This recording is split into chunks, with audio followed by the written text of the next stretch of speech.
una sorpresa estar en un lugar y que nos digan, tú eres de Mires, tú seguramente eres de Mires. ¿Y por qué la gente nos identifica y por qué nos ve diferente? Ese interrogante nos la va a responder hoy nuestra invitada, la pastora Norma Rodríguez de Varela, fundadora del Ministerio Mires.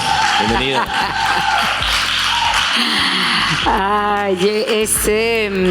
Eso de diferente me recuerda mucho la canción que hizo Samuel con Papo, ¿no? Yo quiero ser diferente, distinto entre la gente, yo quiero ser como papá, ¿no? Yo creo que una de las cosas que absorbió el padre Eleazar fue la identidad paternal, la identidad con el padre, y eso lo llevó a ser un hombre diferente, un hombre que quiso marcar la historia de su vida y la historia de su familia y por ende la historia de la nación. Entonces, cuando tú en tu ADN, en tu corazón, en tu vida, hay ese deseo de ser diferente, por supuesto, si tienes a Cristo, vas a marcar la diferencia también. Y desde que llegó al Señor, vio la necesidad de involucrarse, de ayudar al pastor Mota, y dentro de lo que era el sector donde vivíamos, a pesar de que Eleazar se había fugado de la iglesia, era un muchacho diferente. Yo creo que era diferente por eso, porque había sido criado, había sido marcado con la palabra de Dios. Él siempre contaba que una señora tal Juanita, que yo no la conocí por supuesto, no la tía Juana, sino otra señora, lo llevaba a los bautistas. Okay. Y su abuelita lo llevaba a la iglesia católica. O sea que por todos lados el hombre iba a ser o cura o iba a ser pastor. Gracias a Dios, pues fue un pastor. Y una de las cosas que él hacía de marcar la diferencia era transformar la comunidad, el sector donde vivíamos, ¿no?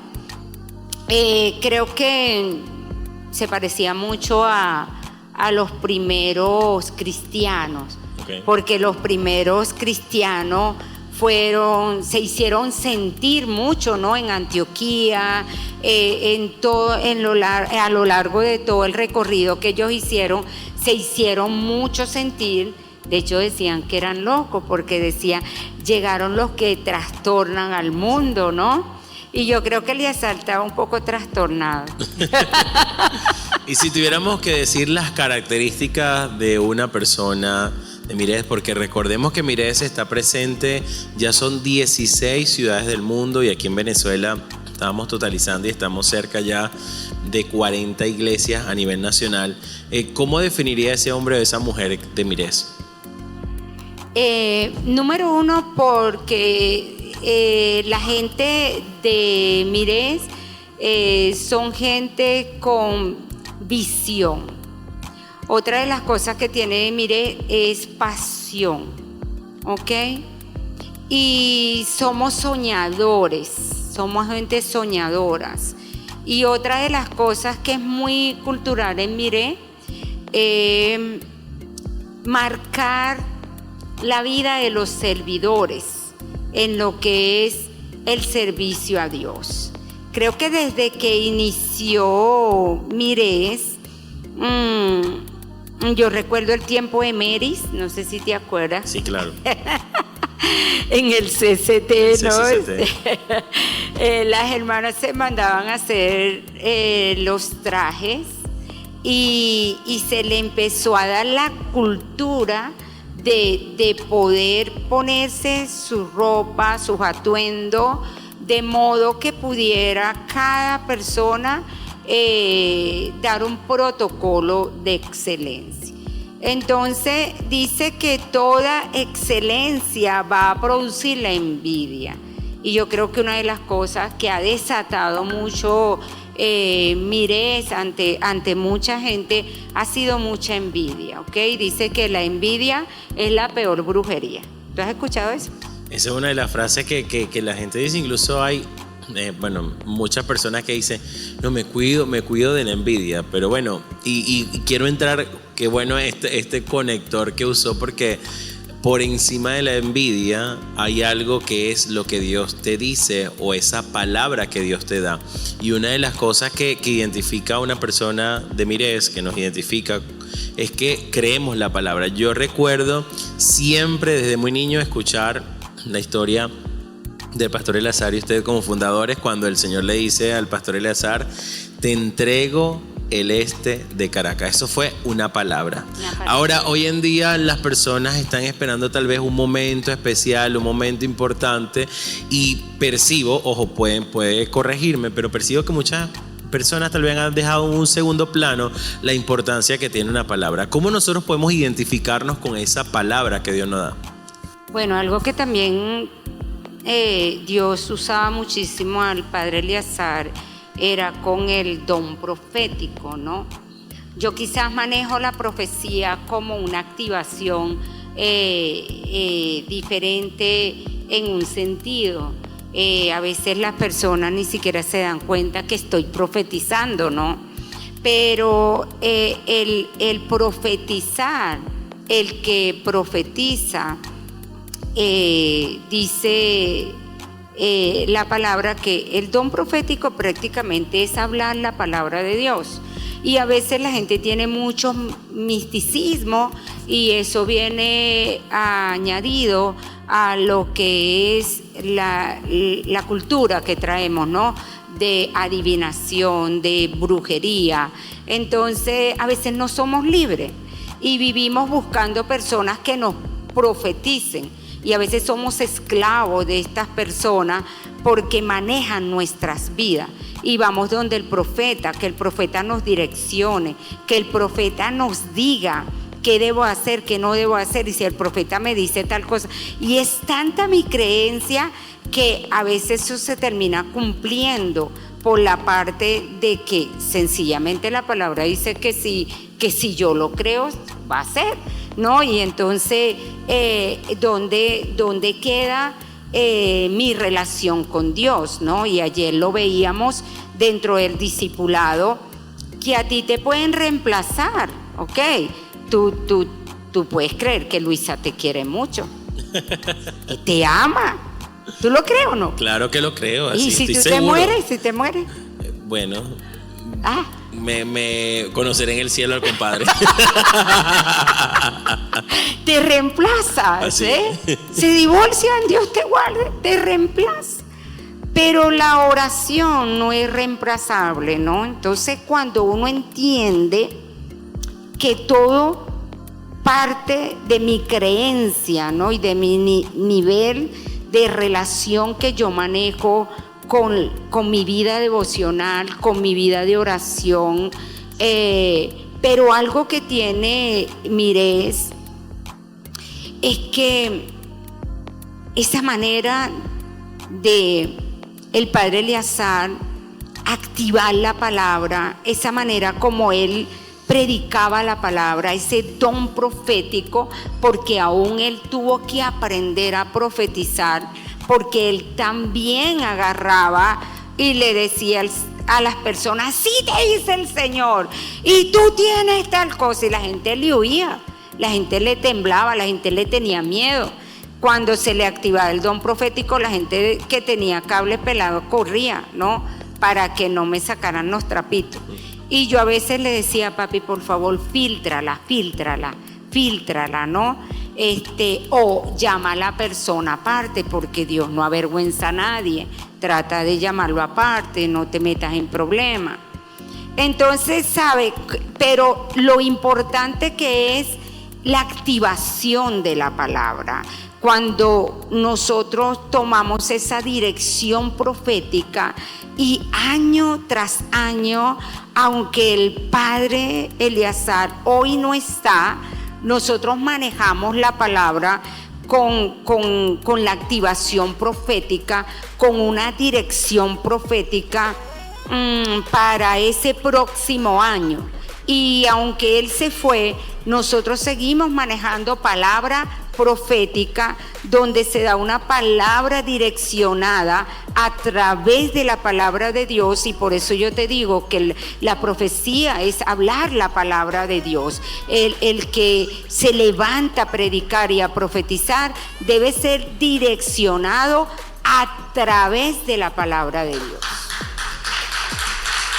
Y una de las cosas justamente de esa activación es la importancia de que cada uno de nosotros demandemos. Cuando hablo de demandar es anhelar, pedir, clamar, gemir. Es decir, ese momento de demanda, porque hablábamos en estos días con uno de los pastores y que estábamos analizando y vimos en la palabra que hubo un momento donde vimos que hubo una mayor ministración y tal vez podemos decir, bueno, pero ¿por qué en este momento puntual hay una administración más fuerte?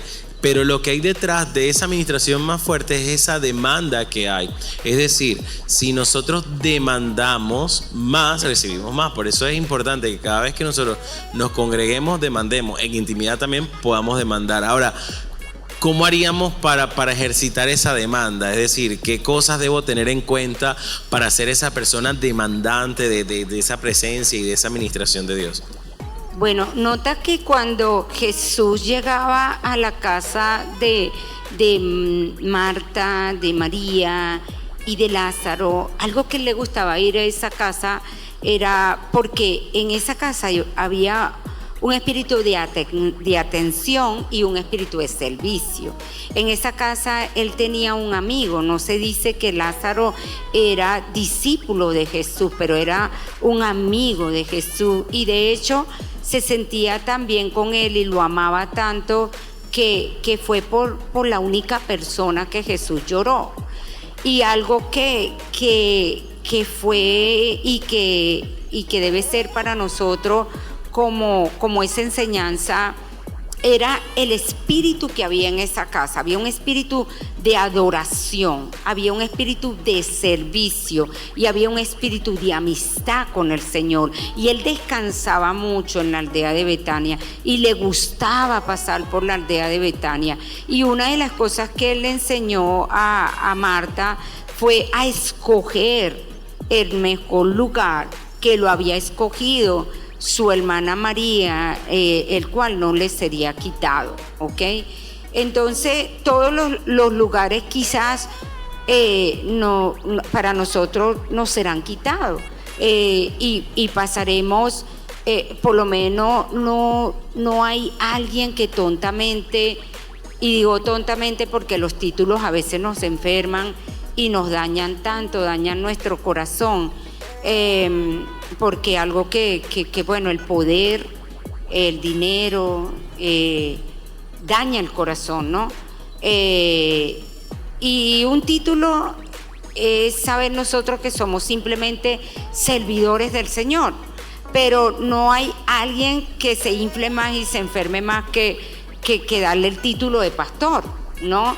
Y la gente se cree en pavo real ya, ¿no? Con el título de pastor. Y un pastor sencillamente es un guía. Un pastor debe dar la vida por sus ovejas. Un pastor debe tener un corazón diferente, un corazón de servicio, y por eso el servicio y la adoración es algo que para mí no va a pasar. Los títulos de pastor, de todo lo demás, de reverendo, reventado, de lo que sea, todos esos títulos van a pasar, pero el único que no va a pasar es la alabanza y la adoración a nuestro Rey. Eso no va a pasar. O sea, dice que nosotros llegaremos al cielo adorando por la eternidad. Entonces, tú dices, tiene que haber una demanda. Y si hay una demanda, eso se nota, ¿ok? Porque es como cuando de repente tú llegas a la casa y tú sientes que hay un ambiente diferente, ¿verdad? Y tú dices, oye, como que me hicieron una comida especial. ¡Ay! o de repente tú llegas con flores. ¡Ay! ¡Ay! ¿No? Y tú llegas demandando, ¿no? Y tú llegas con un ambiente o una actitud diferente. Entonces te cantan la canción, mami, ¿qué será lo que quiere el negro, verdad? Entonces, porque hay un gesto o una actitud que habla, ¿no? Eso es lo mismo, ese ambiente que yo preparo para yo recibir. Yo debo de venir ya con esa actitud y esa demanda en mi corazón y esa sed de que una palabra me cambie, una palabra me transforme. Y por eso la gente que anota, la gente que toma nota, la gente que llega temprano a los servicios, la gente que llega para cantar, para adorar, no es esa gente que llega tarde y de repente o lo hace más largo o más tarde porque se queda en la parte de afuera hasta que empiece la palabra, porque es que el sonido está alto, porque es que a mí no me gusta el que está cantando, es que yo conozco la vida de él, es que yo, esa danzarina, que no, a mí. Entonces, ¿sabes? Siempre hay como que esas excusas para yo no adorar a Dios. A mí no me importa. O sea, cada quien le va a dar cuenta a Dios. A mí no me importa quién está cantando, quién está adorando, quién está tocando, quién está danzando, quién va a predicar. Simplemente yo traigo una demanda y yo quiero recibir y absolver lo que está sucediendo. Por eso nosotros lo que es el mes de enero es como un break o un descanso, ok, pero ya arranca febrero, último de enero, ya empezamos la activación de los encuentros. Y el primer encuentro, ¿para quién lo hacemos? Para los líderes, para los servidores. Ok, ahora, ¿por qué hacemos el primer encuentro para servidores? Le devuelvo la pregunta. Porque somos los primeros que debemos recibir. Porque yo no puedo dar si yo no recibo. ¿Ve? Entonces a veces la gente se cree tan autosuficiente y se cree que ya tiene la patente y se cree que ya no necesita nada, que no va a la fuente. Una persona que no se conecta en el discipulado te está mandando una señal, te está diciendo, no, ¿qué me van a decir? ¿Qué me van a decir? Todo el tiempo lo mismo. Otro es que no se congrega, o sea, ya la persona sabe mucho.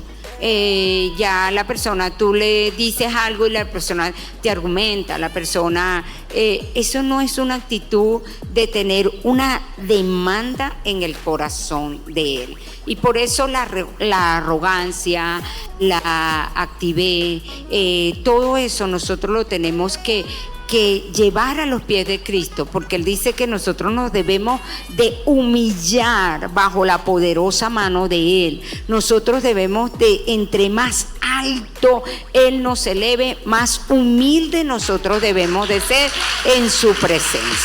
Entonces quiero rescatar varias cosas que en esta participación son importantes para ver respuesta a esas demandas, porque seguro estoy que cada vez que nosotros nos congregamos o oramos o entramos en la presencia de Dios, generamos una demanda. Entonces lo primero es que tengamos justamente esa demanda, que vengamos siempre o que cada vez que lo hagamos tengamos una alta expectativa de lo que va a suceder. Segunda cosa es que pongamos nuestra mirada en Dios, no en la persona que esté ejerciendo alguna actividad, sea adorando o danzando o predicando.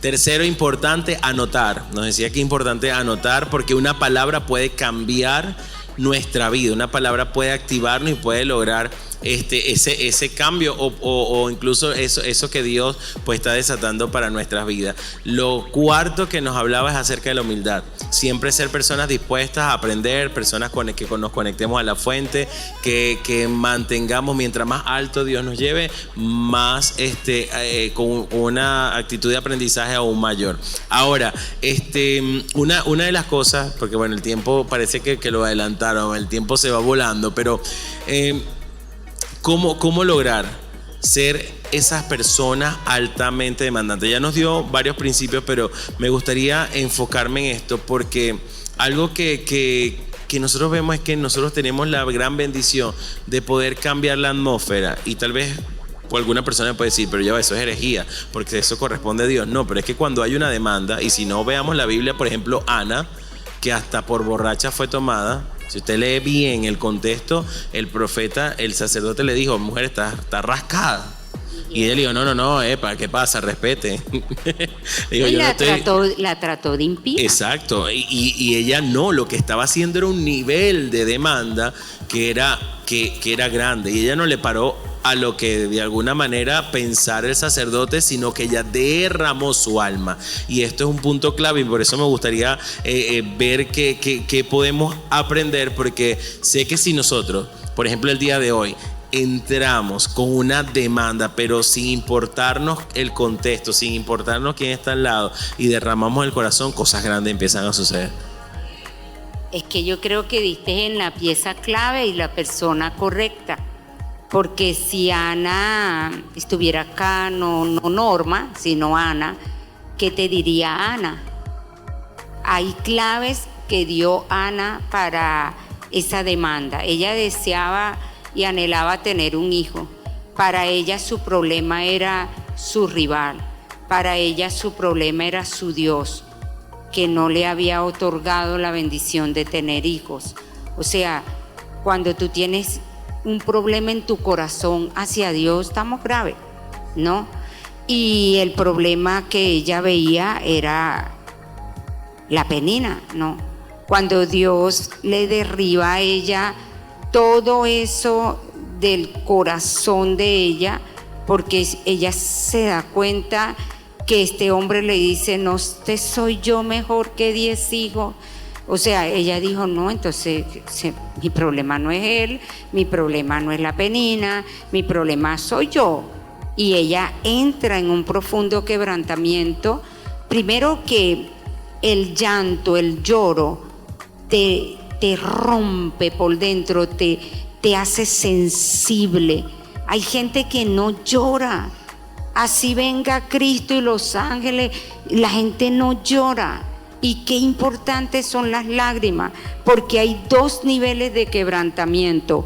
El primero es un quebrantamiento de llanto, algo se parte, algo se rompe, algo estamos liberando en el mundo espiritual que nosotros no lo entendemos cuando lloramos. Pero hay otro quebrantamiento que es el proceso. Ella estaba viviendo un proceso tremendo. Cuando tú eres partido en el proceso te lleva a ser útil delante de las manos de Dios, depende cómo tú veas el proceso, ¿ok? Saber que ella derramó su vida, desnudó su vida delante de él, le contó a él cómo se sentía, y cuando ella reconoció el dolor que había en ella, la amargura que había en ella, las cosas que había en ella, entonces fue donde ella recibe el milagro. Entonces nosotros, para activar lo que nosotros queremos a través de la palabra, dice el Señor, no contenderá mi espíritu con el del hombre. Esto es algo espiritual. Nota que dice mi espíritu con el espíritu del hombre. O sea, Dios no está interesado solo en tu cuerpo, solo en tu alma. Dios está interesado en penetrar hasta lo último, que es tu espíritu, hasta allá. Cuando tú entiendes que es una atmósfera espiritual, es un mundo espiritual, y que debemos traspasar los cielos de los cielos y entender que yo puedo arrebatar mi milagro, pero es en ese proceso de quebrantamiento. Porque si yo lo hago en la carne o si yo lo hago en el alma, no va a suceder nada. Y Dios no lo quiere así, porque entonces nosotros no le vamos a dar la gloria a Dios. Nosotros nos vamos a tomar la gloria para nosotros. Pero cuando en el proceso nosotros notamos que hay algo que me conecta a lo espiritual, mi vida no vuelve a ser la misma y ya yo vivo una vida diferente, una vida de entrega. Nota que cuando Ana entrega al hijo ni subió, pero eso sí, hay algo que tú me dices y es una activación y es algo que la gente no lo acepta, y es amarrar la palabra. Ella hizo votos, ella hizo un pacto, ella asumió un compromiso con él, y cuando le nació el hijo, ella lo destetó y lo envió, pero ella envió también ofrenda. Entonces la activación del amén, de los aplausos y el dar para Dios te abre camino, o sea, te enlaza con la palabra y una activación en tu vida donde tú no volverás a ser el mismo, porque donde está tu tesoro, ahí está tu corazón. Y son momentos justamente de desafiar nuestra fe y de ir entrando en esta atmósfera espiritual. Y quiero cerrar con una pregunta, porque sé que esta será la respuesta para mucha gente que ha pensado esto. Vemos que María, Marta están preocupadas porque Lázaro está enfermo, mandan a llamar a Jesús, Lázaro muere, Jesús se espera 2 días y después llega, pero cuando llega Jesús, Lázaro, qué pena, está muerto. ¿Llegará Dios tarde? Nunca llega tarde, simplemente está procesando nuestra paciencia. Dice que los que esperamos en Él jamás seremos avergonzados. Entonces Él no llega tarde, ni que tampoco se desvía, porque Él no usa atajos. Simplemente que en la espera Él está formando nuestras vidas, está formando nuestro carácter. Él está haciendo algo porque Él quería que Lázaro simplemente, fíjate que Lázaro no duró como Jesús 3 días, Lázaro duró 4. Así. O sea, ya el proceso de descomposición de este hombre era bárbaro, era tremendo. Sin embargo, él esperó esos 4 días, pero cuando él fue a resucitar a Lázaro, él fue específico a quién iba a resucitar, porque el problema es que si él dice que los muertos que resuciten ahí, y sin embargo se dice que resucitaron algunos otros con él, pero él fue muy específico cuando él llama a Lázaro: Lázaro, ven fuera. Y otra de las cosas que él hizo fue decirle a ellos mismos: desátenlo ustedes, o sea, quítenle la venda ustedes mismos, porque en ese tiempo ellos lo vendaban y Lázaro estaba vendado, ¿sabe? Entonces él nunca llega tarde, sino que en ese proceso de espera hay una formación de tu carácter, y hay una entrega, y hay un momento que ya tu dependencia no es de los hombres, no es de la ciencia, no es de los métodos que implementaste, no es de la medicina, ya es un proceso que es netamente de Dios. Y por eso Él espera ese momento, para que en ese momento nosotros podamos ver y darle la gloria a Él, porque Él lo hizo. Él fue que lo hizo. Entonces siempre en ese tiempo de espera es Él formando nuestra vida. Bueno, mucha tela que cortar. Yo creo que vamos a tener que planificar ahí. El equipo de producción esté muy atento, porque creo que la otra semana vamos a tener que repetir esta invitada, porque sé que Dios nos está llevando a un nuevo nivel espiritual de fe, y seguro estoy que si aplicamos todo lo que estamos aprendiendo en este podcast, Dios nos va a ir llevando, como dice su palabra, de esa gloria en gloria, y entrar en niveles más profundos, en esa parte espiritual, porque recuerde que el mundo espiritual rige este mundo natural. Así que bueno, esperemos expectante el próximo podcast, y ahí seguro nos vamos a encontrar.